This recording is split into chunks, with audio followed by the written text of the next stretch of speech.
नमस्कार दोस्तों, the study hub में आपका स्वागत है। दोस्तों, पिछले वीडियो लेक्चर में हमने समीक्षा अधिकारी 2016 के प्रारंभिक परीक्षा के जीएस के प्रश्न पत्र को हल किया था। उस वीडियो लेक्चर में दोस्तों हमने प्रश्न संख्या 70 तक प्रश्नों को देखा था और इस वीडियो लेक्चर में हम बाकी बचे हुए प्रश्न कुछ प्रश्न संख्या 71 से लेकर 140 तक के प्रश्नों को देखेंगे। दोस्तों, अगर आपने वो पुराना वाला वीडियो नहीं देखा है तो उसको भी देख लीजिएगा। सारे जो 70 नंबर तक के प्रश्न हैं उसमें मिलेंगे, बाकी बचे हुए प्रश्न यहाँ पर मिल जाएंगे। तो दोस्तों, हम शुरुआत करते हैं। शुरुआत करने से पहले आपसे आग्रह है कि अगर आप चैनल पर नए हों तो चैनल को सब्सक्राइब कर सकते हैं, अपने दोस्तों को शेयर भी कर सकते हैं और वीडियो को लाइक भी कर सकते हैं। आइए दोस्तों, देखते हैं हम प्रश्नों को। प्रश्न संख्या 71 में जो पूछा गया था उसमें 1/4/2014 के अनुसार कोयला मंत्रालय की रिपोर्ट में निम्नलिखित राज्यों के प्रमाणित कोयला भंडार की दृष्टि से सही अवरोही क्रम, यानी घटते क्रम में किस राज्य में कितना ज़्यादा है उसको घटते क्रम में हमको सजाना था। तो दोस्तों, सबसे ज़्यादा जो 2014 में था भंडार का क्रम, वही 2019 में भी बरकरार है। तो दोस्तों, इसमें डी पार्ट आपका सही था। सबसे ज़्यादा झारखंड, फिर उड़ीसा, फिर छत्तीसगढ़, फिर इसके बाद मध्य प्रदेश। नेक्स्ट क्वेश्चन देखते हैं। 72वें प्रश्न में दिया गया है, कथन और कारण वाला है दोस्तों, तो इसको पढ़ना पड़ेगा। कथन दिया है, प्राकृतिक साधन वे साधन होते हैं जो किसी क्षेत्र में स्थित हैं तथा भविष्य में भी प्रयोग में लाए जा सकते हैं। और कारण दिया है, किसी वास्तविक प्राकृतिक संसाधन का विकास प्रौद्योगिकी एवं उत्पादन लागत पर निर्भर करता है। तो दोस्तों, यहाँ पर आपका जो सही होगा वो है आपका बी पार्ट। बी पार्ट में क्या कह रहा है, ए और आर दोनों सही हैं, लेकिन आर जो है ए की सही व्याख्या नहीं करता। नेक्स्ट देखते हैं। क्वेश्चन संख्या है 73। अपनी पुस्तक इंट्रोड्यूसिंग कल्चरल ज्योग्राफी में जेई स्पेंसर एवं डब्ल्यू.एल. टॉमस ने विश्व को कितने सांस्कृतिक विश्व में विभाजित किया है। दोस्तों, इसका आंसर आपका होगा सी पार्ट, 11 भागों में इन्होंने विभाजित किया है। 74वें प्रश्न में पूछा गया था, निम्नलिखित में से कौन जैविक संसाधन नहीं है। तो दोस्तों, पहले तो जानते हैं जैविक संसाधन होते क्या हैं। दोस्तों, जो किसी जीव या जैविक पदार्थ से प्राप्त हो जैविक संसाधन कहलाते हैं। यहाँ पर आपका जो शुद्ध जल है वो जैविक संसाधन नहीं है। बाकी ये सभी जो कोयला हो चाहे पेट्रोलियम हो, ये तो, और मछली तो है ही है, तो ये जैविक संसाधन है। नेक्स्ट देखते हैं 75। इसमें कह रहा है राष्ट्रीय वन नीति। दोस्तों, यहाँ 1952 है, 25 नहीं। तो राष्ट्रीय वन नीति 1952 के अनुसार निम्नलिखित में से कौन सा वन का संवर्ग नहीं है। तो दोस्तों, 1952 के अनुसार वनों को 4 संवर्गों में विभाजित किया था। कौन कौन से थे? राष्ट्र संरक्षित वन, राष्ट्रीय वन, ग्राम वन और वृक्ष भूमि। तो इसमें जो राष्ट्रीय उद्यान है वो उस संवर्ग में सम्मिलित नहीं था। नेक्स्ट देखते हैं। पर्यावरण मंत्रालय द्वारा जारी, दोस्तों ये वाला हम देख ले रहे हैं, 2019 के परिप्रेक्ष्य में देख लेंगे इसको। पर्यावरण मंत्रालय द्वारा जारी किए गए Indian state of forest report 2015 के अनुसार भारत के पूरे भौगोलिक क्षेत्र का कितने प्रतिशत क्षेत्र वनों और पेड़ों से आच्छादित है। तो दोस्तों, 2015 में जो फॉरेस्ट रिपोर्ट आई थी उसके अनुसार आपका था 24.16%, लेकिन 2019 के अनुसार दोस्तों अब जो परसेंटेज हो गया वो हो गया है 24.56%, वन आच्छादित हो गया। ठीक, याद रखिएगा। नेक्स्ट देखते हैं। निम्नलिखित राष्ट्रीय उद्यानों में सर्वप्रथम से सबसे बाद के कालानुक्रम में व्यवस्थित करना है। दोस्तों, सजाना है कि कौन सा राष्ट्रीय उद्यान कब स्थापित हुआ था। तो सबसे पहले दोस्तों जो ऑप्शन आपके दिए गए हैं, silent valley, Jim Corbett, Kaziranga, Kanha, फिर इसके बाद कूट में सजाना है। तो जिम कॉर्बेट दोस्तों सबसे पहले स्थापित हुआ था 1936, इसका स्थापना वर्ष है। इसके उपरांत जो है आपका वो है कान्हा, ये 1955 में है, मध्य प्रदेश में है। जिम कॉर्बेट आपका उत्तराखंड में। फिर जो है आपका काजीरंगा, असम का पार्क राष्ट्रीय उद्यान है दोस्तों, ये 1974 में हुआ था। फिर इसके बाद जो आपकी साइलेंट है, केरल में पाई जाती है साइलेंट वैली, 1980 में स्थापित की गई थी। ठीक, तो ये आपका क्रम हो गया, यानी सबसे पहले जिम कॉर्बेट, दूसरा काजीरंगा, फिर कान्हा, फिर उसके उपरांत साइलेंट वैली। अब नेक्स्ट क्वेश्चन हम देखेंगे दोस्तों, ये मैथ का थोड़ा क्वेश्चन है, गणना करा रहा है। 1 सही 1/2 प्लस 11 सही 1/2 प्लस 101। तो दोस्तों इसमें क्या करना है, 2 का 1 में गुणा करके 1 जोड़ के लिखना है, तो 3 हो जाएगा आपका कितना 2। फिर इसमें हो जाएगा 22 प्लस 1 यानी 23/2। इसमें हो जाएगा 222 प्लस 1 यानी 223/2। और यहाँ हो जाएगा 2223/2। सबको जोड़ देंगे दोस्तों और 2 का डिवाइड कर देंगे एलसीएम लेके, तो आपका 1236 जो है आंसर आएगा। ए पार्ट आपका सही हो जाएगा। नेक्स्ट क्वेश्चन देखते हैं। यहाँ पर आपको एक सीरीज पूरी करनी है, रीजनिंग का क्वेश्चन है कि एक सीरीज बन जाए। ए बी देख रहे हैं यहाँ पर क्या भरें, फिर इसके उपरांत है ए है, लास्ट में सी बी, यानी सी के बाद भी बी आना, ए के बाद बी आना। तो यहाँ पर दोस्तों ए के बाद बी आना और सी के बाद भी बी आना। तो यहाँ देख सकते हैं आप, यहाँ हम भर देंगे सी बी पहले, यहाँ सी बी भरेंगे इस खाली ब्लॉक में। फिर इसके बाद ए के बाद भी बी आना, तो यहाँ फिर बी भरेंगे और यहाँ जो बच रहा है सी भरना पड़ेगा क्योंकि सी के बाद भी बी आना, यानी C A B C B A B C B, फिर यहाँ फिर ए बी सी बी, ये सीरीज बनानी थी। A B C B A B C B A B C B, ठीक, ये सीरीज बन जाएगी। नेक्स्ट देखते हैं, ऊर्जा उत्पादन के निम्नलिखित साधनों पर विचार कीजिए। आपके पास साधन दिए गए हैं ऊर्जा उत्पादन के। अब इसमें आपको बताने के पहले तो साधन देख लेते हैं। जल, प्राकृतिक गैस, नाभिकीय ऊर्जा और डीजल। अब इन्हें कह रहा है कि भारत में ऊर्जा उत्पादन की कुल प्रतिस्थापित क्षमता में उनके प्रतिशतांश 30 सितंबर 2016 के अनुसार अवरोही क्रम में व्यवस्थित करना। तो 2016 और 19 में वही क्रम दोस्तों बरकरार है। तो इसका जो अवरोही क्रम करेंगे तो सबसे ज़्यादा देख लेते हैं यहाँ पर ऊर्जा का जो प्रतिशतांश है वो है जल विद्युत, ठीक। तो ये जो है आपका फर्स्ट हो जाएगा, दूसरा प्राकृतिक गैस वाला हो जाएगा, तीसरा नाभिकीय हो जाएगा और चौथे में डीजल हो जाएगा। तो 1 2 3 4 सी पार्ट आपका सही हो जाएगा। आइए अब नेक्स्ट क्वेश्चन देखते हैं। रीजनिंग का है दिशा वाला। शैलेश उत्तर की ओर 4 किलोमीटर चलता है। दोस्तों दिशाओं का आपको पता होगा, ईस्ट, वेस्ट, नॉर्थ और साउथ ये होता है। उत्तर की ओर 4 किलोमीटर चलाना है। फिर उसके उपरांत क्या कह रहा है, कह रहा है वह बाएं मुड़ा और 6 किलोमीटर गया। फिर इसके बाद वह दाएं मुड़ा और 4 किलोमीटर, यानी यहाँ पहुँच गया। प्रारंभिक स्थिति से प्रारंभिक बिंदु से वह कितनी दूर है, इसको दोस्तों हम ऐसे मिला देंगे। ये 4 है, ये 4 है, तो ये 3 3 हो जाएगा, 6 इधर मिला था, ठीक।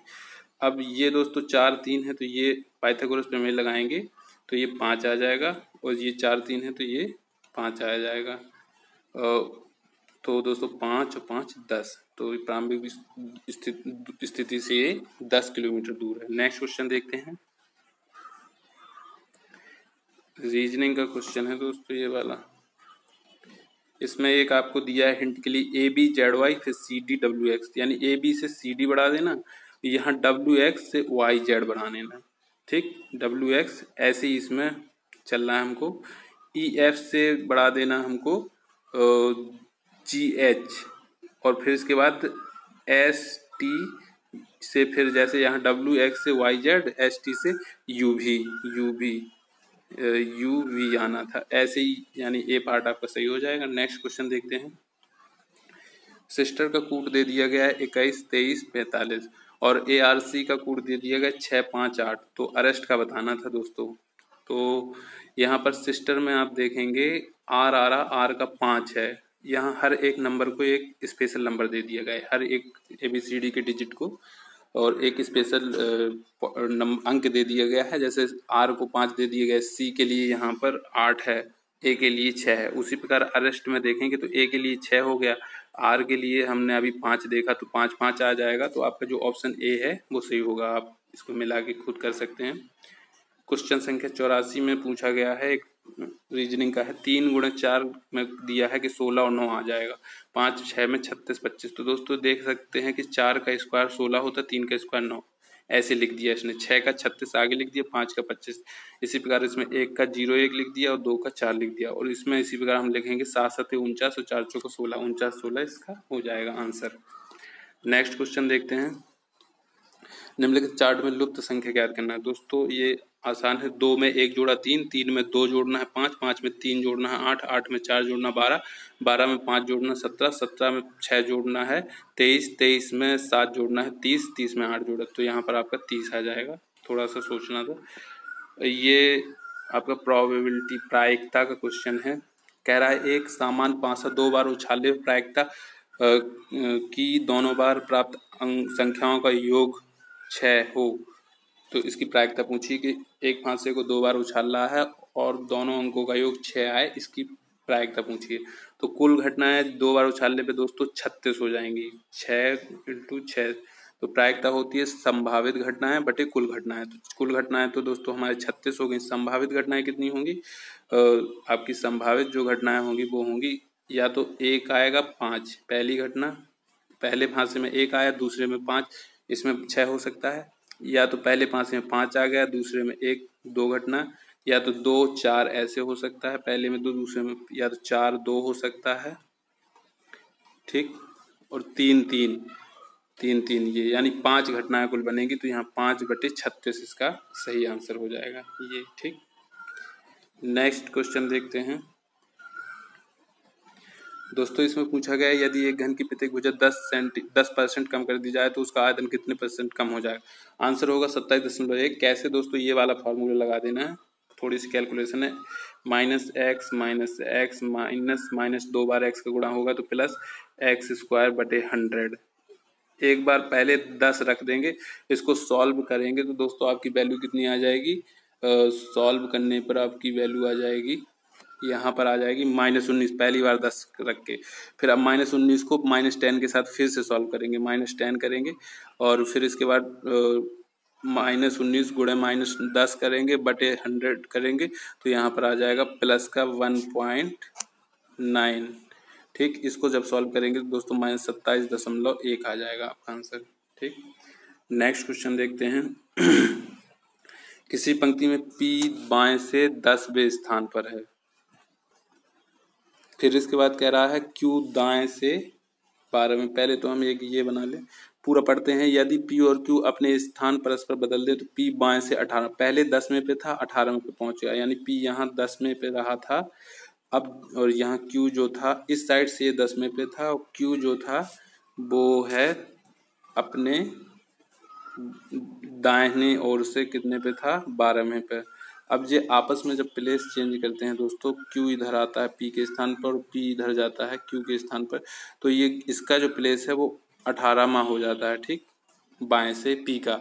यानी P इधर पहुंचने पर 18वें पे हो गया और Q यहाँ पर था 12वें पे, तो 12 और 18 आपस में एक ही अंक को डिनोट कर रहे हैं। यानी इधर से आएंगे तो 12वें स्थान पर है P, और बाएं ओर से आएंगे, इस साइड से आएंगे तो 18 में है। यानी 18 और 12 जोड़ेंगे 30, -1 कर देंगे क्योंकि 2 बार जुड़ रहा ना एक ही प्लेस, तो 29। तो टोटल इसमें हो गए संख्या। अब पूछ रहा है P और Q के अतिरिक्त पंक्ति में अन्य व्यक्तियों की संख्या। 2 लोग को हटा देंगे तो दोस्तों 27 बच जाएंगे, यही आंसर होगा। नेक्स्ट देखते हैं, निम्नलिखित में लुप्त संख्या ज्ञात करनी है। तो दोस्तों इसमें क्या है, इसका 2 का गुणा करके -1 करना है। 3 दूनी 6 -1 5, 5 दूनी 8 -2, पहले 1 घटाएंगे, 2 घटाएंगे, 3 घटाएंगे, दुगना करके 1 2 3 ऐसे घटाते जाएंगे। तो यहाँ पर जब 22वां प्लेस आएगा तो इसको 22 का दुगना 44, इसमें 5 घटाएंगे, तो यहाँ पर 39 आपका जो है सही आंसर आएगा। 39 बी पार्ट आपका सही हो जाएगा। 89 के बाद 90वां क्वेश्चन देखते हैं।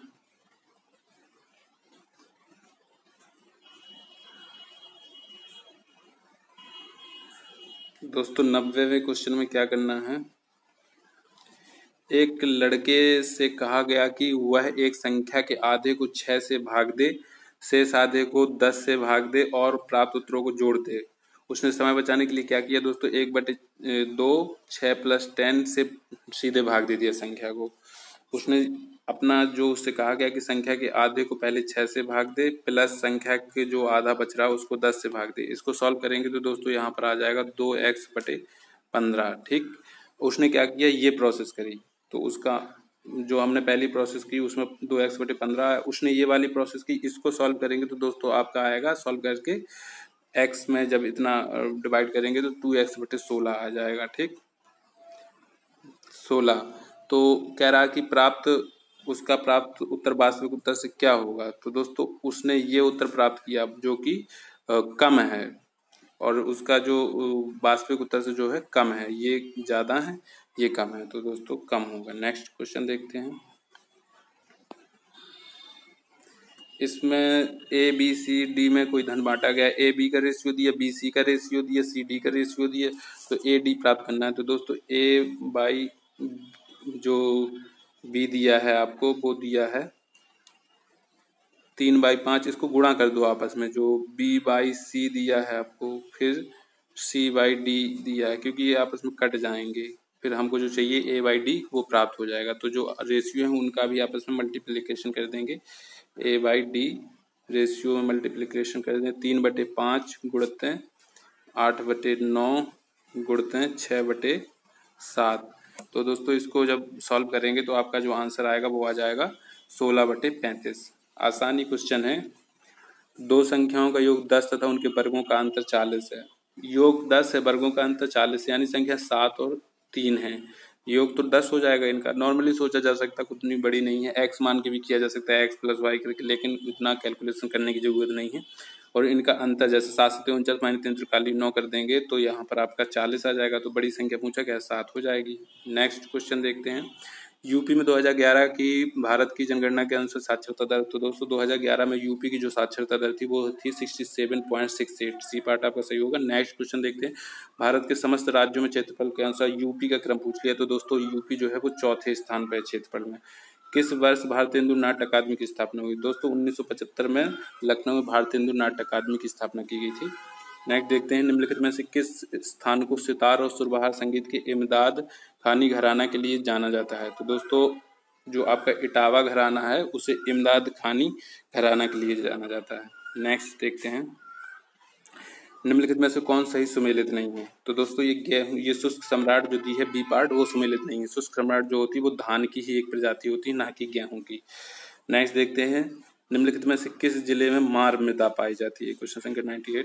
तो दोस्तों जो बुंदेलखंड के कुछ जिले हैं जैसे झांसी, ललितपुर हो गया और बांदा हो गया, चित्रकूट हो गया और जालौन, हमीरपुर, इन क्षेत्रों में मार मृदा पाई जाती है। मार मृदा जो होती है दोस्तों वो काली मृदा का ही एक रूप होती है, काली मृदा का रूप होती है, कांवड़ होती है मार मृदा। ठीक, तो नेक्स्ट क्वेश्चन देखते हैं।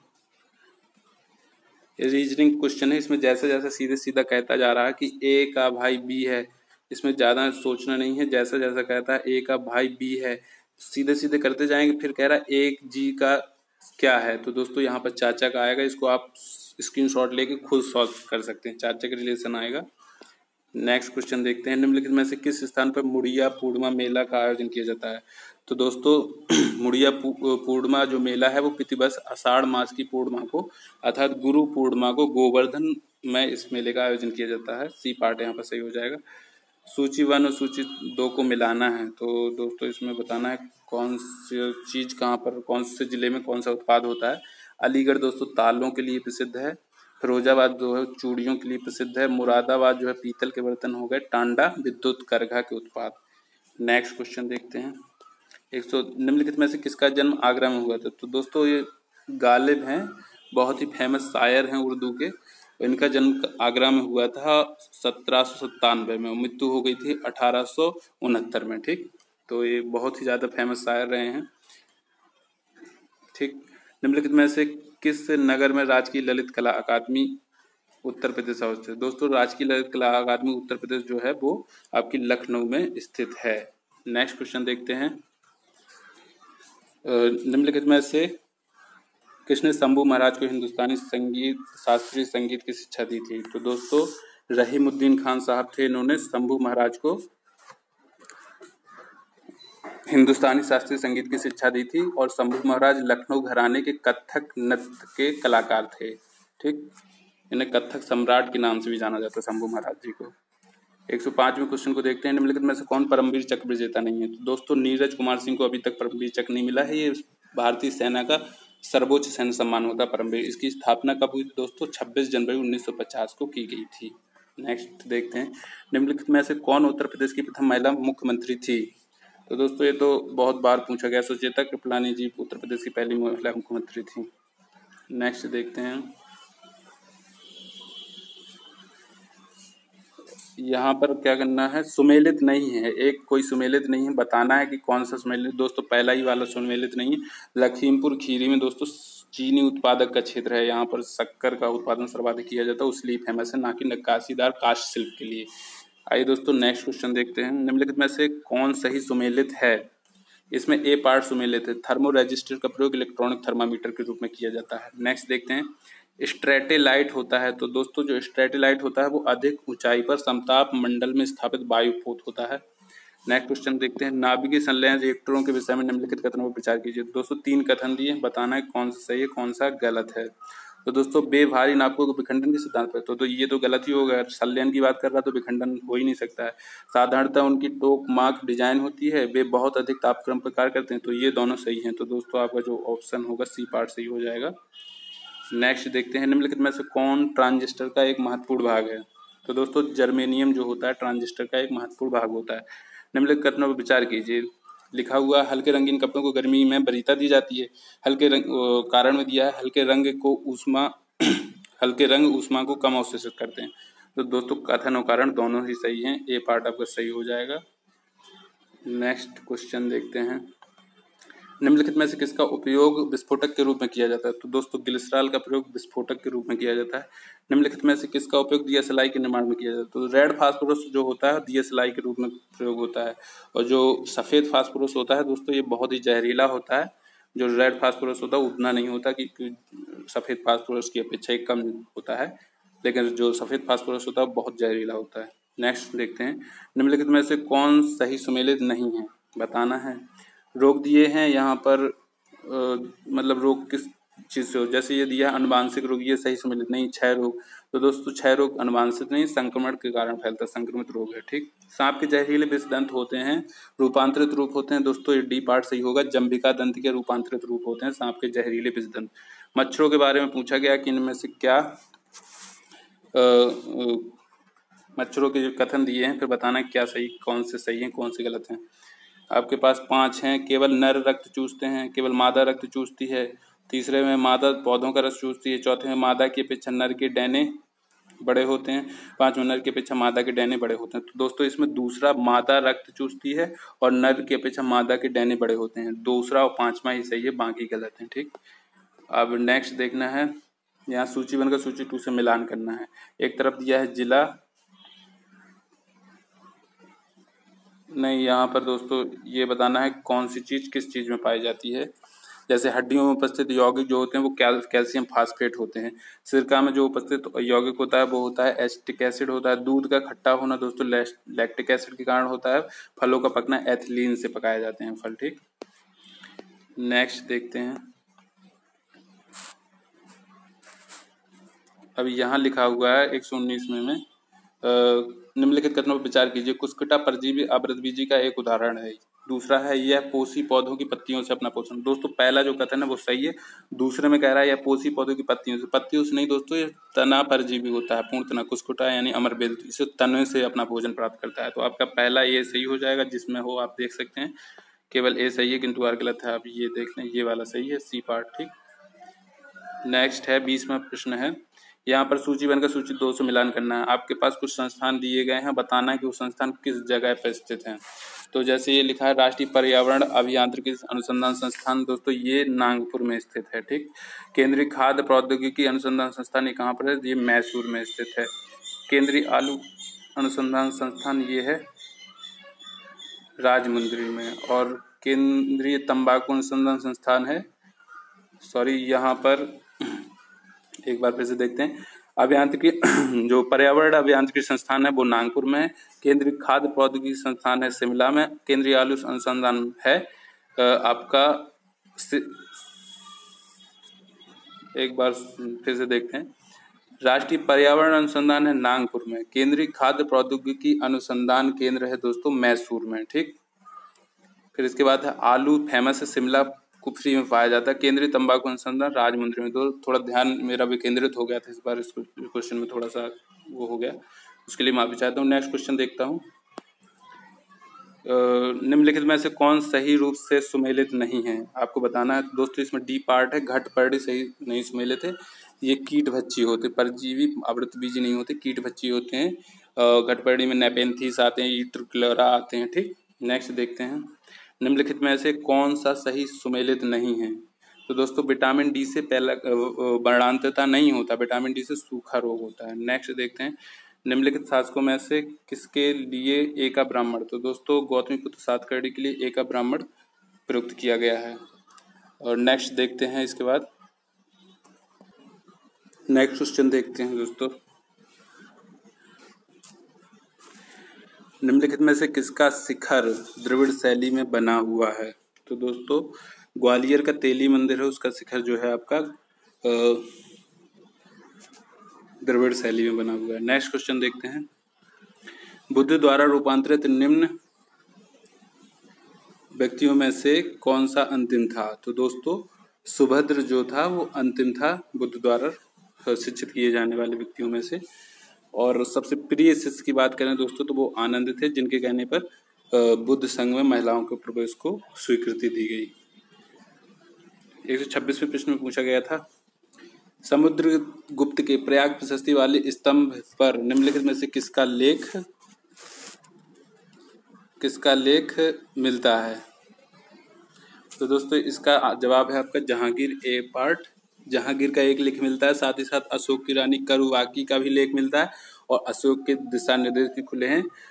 जो समुद्रगुप्त का प्रयाग प्रशस्ति था इसे हरिखेड़ ने खुदवाया था। ठीक, निम्नलिखित में से कौन सही सुमेलित नहीं है? तो दोस्तों इसमें बताना है, ये वाला सुमेलित नहीं। सातवाहनों ने स्वर्ण के सिक्के चलाए, ये गलत है। सातवाहनों ने चांदी, तांबा, पोटीन अर्थात कांसे इत्यादि सिक्के चलाए थे, जबकि स्वर्ण के सिक्के इनके द्वारा नहीं चलाए गए। ठीक, जबकि कुषाण और गुप्त और कलचुरी इन्होंने स्वर्ण के सिक्के चलाए थे। 128वें प्रश्न में बात करते हैं, निम्नलिखित में से किस परिवार ने सर्वप्रथम अकबर के साथ वैवाहिक संबंध स्थापित किया था? तो दोस्तों जो आमेर का कछवाहा परिवार था उसके जो शासक थे भारमल अथवा बिहारीमल, पहले राजपूत शासक थे जिसने अकबर की अधीनता स्वेच्छा स्वीकार कर ली थी और अपनी पुत्री हरखवाई से अकबर को विवाह के लिए कहा था। तो अकबर ने उनके इस प्रस्ताव को स्वीकार भी किया था। तो यहाँ पर आपका आंसर हो जाएगा सी पार्ट, कछवाहा शासक। ठीक, नेक्स्ट क्वेश्चन देखते हैं 129, निम्नलिखित में कौन सी इल्तुतमिश के राज्यकाल में सल्तनत की राजधानी थी? तो दोस्तों इल्तुतमिश ने राजधानी लाहौर से लाके दिल्ली बनाई थी, इसलिए दिल्ली साम्राज्य का वास्तविक संस्थापक इल्तुतमिश को ही माना जाता है। ठीक, निम्नलिखित में से कौन सी बर्ड फ्लू का कारक है? तो दोस्तों बर्ड फ्लू का जो कारक होता है वो H5N1 होता है। और अगर हम बात करें इसकी दवाई की, दोस्तों बर्ड फ्लू की दवाई होती है टैमी फ्लू। अब नेक्स्ट क्वेश्चन हम देखते हैं,